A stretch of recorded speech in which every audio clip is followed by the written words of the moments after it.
Today's quote and prompt comes from a woman in history who most of you may have heard of. At least she was rather famous as I was growing up, and that is Florence Nightingale.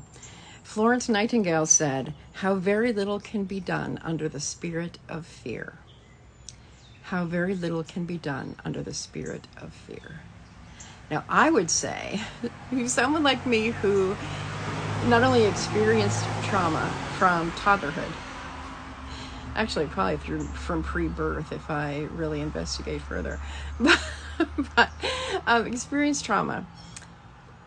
Fear is like this veil, and it may sometimes feel absolutely impossible to steer clear of. So I would like to ask you to consider how fear has impacted your life experience and how fear may have built a big block for you.